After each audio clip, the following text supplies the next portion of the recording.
हाँ, जय श्री राम। हम आप सबके समक्ष कतिपय साधकों की जिज्ञासा के कारण एकादशमुख हनुमत कवच जो अगस्त संहिता में बतलाया गया है उसे प्रस्तुत करना चाहते हैं। एकादशमुख हनुमत कवच श्री ब्रह्मा जी के द्वारा सनंदन जो उनके मानस पुत्र है उनको दिया गया। पिता की जो अमूल्य संपत्ति होती है उस पर किसका अधिकार होता है? पुत्र का।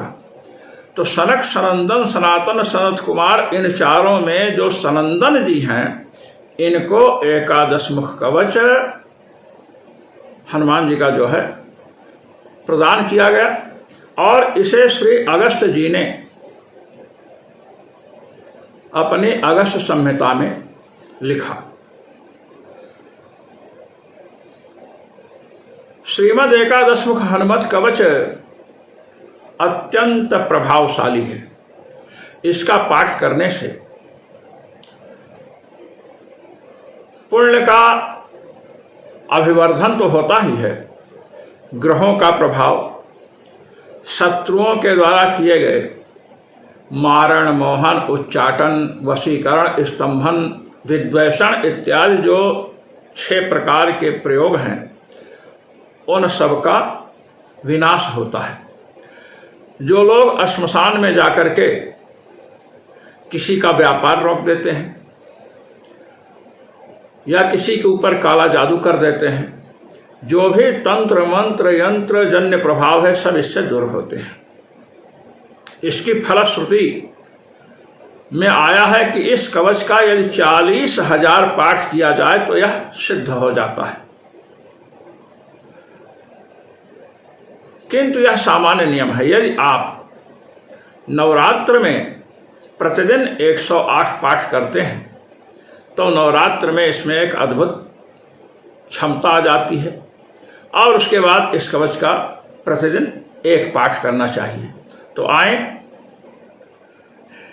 एकादशमुख हनुमत कवचम लोपामुद्रोवाच कुंभोद्भवदया सिंधो श्रुतं हनुमतः परम यंत्रमंत्रादिकं सर्वं त्वन्मुखोदीरितं मया दयां कुर्मयि प्राणनाथ वेदितुमुत्सहे कवचं वायुपुत्रस्य एकादशमुखात्मनः इत्येवं वचनं श्रुत्वा प्रियायाः प्रश्रयान्वितं वक्तुं प्रचक्रमे तत्र लोपामुद्रां प्रति प्रभुः। अगस्त्य उवाच नमस्कृत्वा रामदूतं हनुमन्तं महामतिं ब्रह्म प्रोक्तं तु कवचं शृणुसुन्दरि सादरम् सनन्दनाय सुमहच्चतुरानन भाषितं कवचं कामदं दिव्यं सर्वरक्षो निवर्हणं सर्वसम्पत्प्रदं पुण्यं मर्त्यानां मधुरस्वरे। ॐ अस्य श्रीकवचस्यैकादशवक्त्रस्य धीमतः हनुमत्कवचमन्त्रस्य सनन्दन ऋषिः स्मृतः प्रसन्नात्मा हनुमांश्च देवतात्र प्रकीर्तिता छन्दोनुष्टुपसमाख्यातं बीजं वायुसुतस्तथा मुख्यः प्राणः शक्तिरिति विनियोगः प्रकीर्तितः सर्वकामार्थसिद्ध्यर्थे जप एव मुदीरयेत्। ये अगस्त्य और लोपामुद्रा का संवाद था जिसमें उन्होंने बताया है कि इसका विनियोग कैसे करना चाहिए। सर्वरक्षो निवारक, संपूर्ण राक्षसों का विध्वंसक यह कवच है। राक्षस तामसी शक्तियों में सबसे प्रबल शक्ति है। जब राक्षसों का विनाश होगा तो भूत प्रेत ऐताल बैताल की तो कोई बात ही नहीं है। अब आए, विनियोग करना है तो दाएं हाथ में आप जल लीजिए।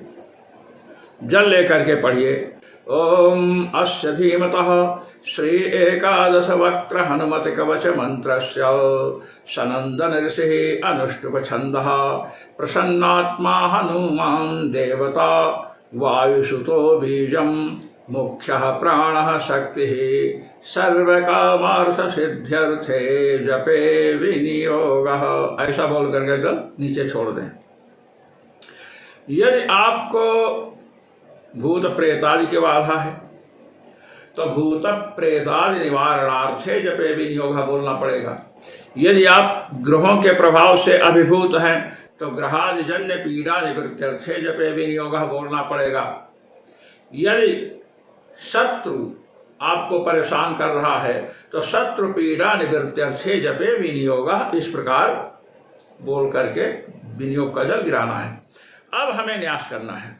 ओम सनंदनाय ऋषये नमः शिरसि अनुष्टुप छंदसे नमो मुखे प्रसन्नात्म हनुमद्देवतायै नमो हृदि वायुसुत बीजाय नमो गुह्य। गुह्य भाग का मलद्वार के 4 अंगुल ऊपर और मुख्य प्राण शक्तये नमः पादयो, दोनों पैरों का स्पर्श करें।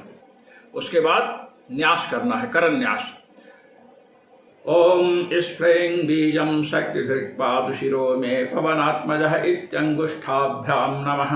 ओम क्रौं बीजात्मा नयनयोः पातु मां वानरेश्वरः इति तर्जनीभ्याम नमः। दोनों हाथ की तर्जनी मिलाना है। ओम छं बीज रूपी कर्णौ में सीता शोक विनाशनः इति मध्यमाभ्याम नमः। ओम ग्लौं बीजवाच्यो नासां मे लक्ष्मण प्राणदायकः इत्यनामिकाभ्याम नमः। ओम वं बीजार्थश्च कंठं मे अक्षयक्षयकारकः इति कनिष्ठिकाभ्याम नमः। ओम ऐं बीजवाच्यो हृदयं पातु मे कपिनायकः इति करतल कर पृष्ठाभ्याम नमः। अब हृदयादि न्यास। ओम स्फ्रें बीजं शक्तिधृक् पातु शिरो मे पवनात्मजः इति हृदयाय नमः। ओम क्रौं बीजात्मा नयनयोः पातु मां वानरेश्वरः इति शीर्षे स्वाहा। अब उसके बाद शिखा का स्पर्श करना है। इससे ओम छं बीज रूपी कर्णं में सीता शोक विनाशनः इति शिखायै वखट। शिखा का स्पर्श करिए। ओम ग्लौं बीजवाच्यो नासां मे लक्ष्मण प्राणदायकः इति कवचाय हुम।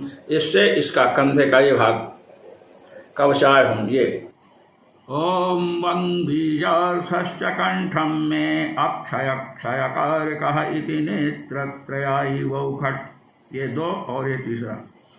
ओम ऐं बीजवाच्यो हृदयं पातु मे कपिनायकः इत्यस्त्राय फट। अस्त्राय फट, अस्त्राय फट। यह अस्त्राय फट थोड़ा नीचे, प्रथम बार नीचे, उसके बाद थोड़ा ऊपर, फिर उसके ऊपर। अब दिग्बंधन करना चाहिए। यद्यपि यहाँ दिग्बंधन नहीं दिया हुआ है, फिर भी दिग्बंधन बहुत आवश्यक है। तो ओम भूर्भुवः स्वरोम इस मंत्र से या ओम हुम फट, ये 2 मंत्र सार्वजनिक हैं। इनसे हम किसी भी साधना में दिग्बंधन कर सकते हैं जहाँ पर दिग्बंधन नहीं दिया गया है। तो जैसे पूर्व है ओम हुम फट प्राच्याम, ओम हुम फट आग्नेय्याम, ओम हुम फट दक्षिणस्याम, ओम हुम फट नैऋत्याम, ओम हुम फट प्रतीच्याम, ओम हुम फट वायव्याम, ओम हुम फट उदीच्याम, ओम हुम फट ईशान्याम, ओम हुम फट ऊर्ध्वमाम, ओम हुम फट अधोमाम। ये हो गया दिग्बंधन।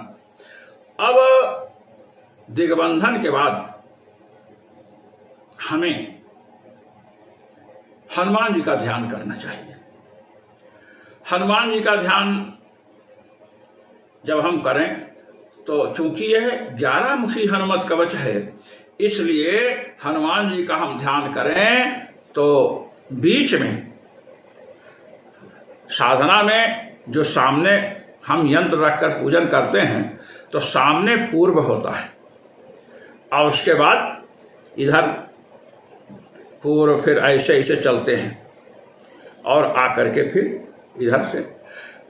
तो पूर्व में सामने हनुमान जी वानर रूप में हैं, उसके बगल में हनुमान जी किस रूप में हैं? परशुराम रूप में हैं। उसके बाद नृसिंह रूप में हैं, फिर गणेश रूप में हैं। गणेश जी के बगल में गरुड़ जी का मुख है, और गरुड़ जी के बगल में क्या है? भैरव भगवान का मुख है, बटुक भैरव का। अब इस तरफ आइए, 5 हो गया ना इधर। अब इधर आइए, 12 भगवान हैं। 12 भगवान के बाद में इस तरफ आइए तो भगवान शिव हैं, और उसके बगल में भगवान हयग्रीव हैं, उसके बगल में भगवान शेषनाग हैं, और गौरवर्ण है भगवान जैसे लक्ष्मण जी हैं, और उसके बगल में कौन है? भगवान राम।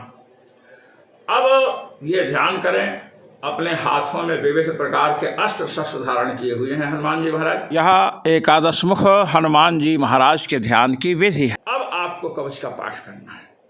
पाठ शुरू करें। ओम स्फ्रें बीजम शक्ति पातु शिरो में पवनात्मजः क्रौं बीजात्मा नयनयोः पातु मां वानरेश्वरः छं बीजरूपी कर्णं मे सीता शोक विनाशनः ग्लौं बीजवाच्यो नासां मे लक्ष्मण प्राणदायकः वं बीजार्थस्य कंठं मे अक्षय क्षयकारकः ऐं बीजवाच्यो हृदयं पातु मे कपिनायकः वं बीजकीर्तितः पातु बाहु मे चाञ्जनीसुतः ह्रां बीजं राक्षसेन्द्रस्य दर्पः पातु चोदरम् हसं बीजमयो मध्यं मे पातु लङ्काविदाहकः ह्रीं बीजधरो गुह्यं मे पातु देवेन्द्रवन्दितः रं बीजात्मा सदा पातु चोरु मे वार्धिलङ्घनः सुग्रीव सचिवः पातु जानुनी मे मनोजवः पादौ पादतले पातु द्रोणाचलधरो हरिः आपादमस्तकं पातु रामदूतो महाबलः पूर्वे वानर्वक्त्रो मामाग्नेयां क्षत्रियान्तकृत् दक्षिणे नारसिंहस्थो नैऋत्यां गणनायकः वारुण्यां दिशिमामद्यात् खगवक्त्रो हरीश्वरः वायव्यां भैरवमुखः कौवीर्यां पातु मां सदा क्रोरास्यः पातु मां नित्यमीशान्यां रुद्ररूपधृक् ऊर्ध्वं हयाननः पातु त्वधः शेषमुखस्तथा रामास्यः पातु सर्वत्र सौम्यरूपी महाभुजः। ये कवच है। ओम स्फ्रें बीजम शक्तिधृक् पातु शिरो में पवनात्मजः से आरंभ करके रामास्यः पातु सर्वत्र सौम्य रूपी महाभुजः, यहाँ तक पाठ करना है। और यदि आप एक ही पाठ करते हैं तो महाराज इसके बाद फलश्रुति है। इत्येवं रामदूतस्य कवचं प्रपठे सदा एकादशमुखस्यैतद्गोप्यं वै कीर्तितं मया रक्षोघ्नं कामदं सौम्यं सर्वसम्पदविधायकं पुत्रदं धनदं चोग्रशत्रुसंघो विमर्दनं स्वर्गापवर्गदं दिव्यं चिन्तितार्थप्रदं शुभम् एतत् कवचमज्ञात्वा मन्त्रसिद्धिर्न जायते।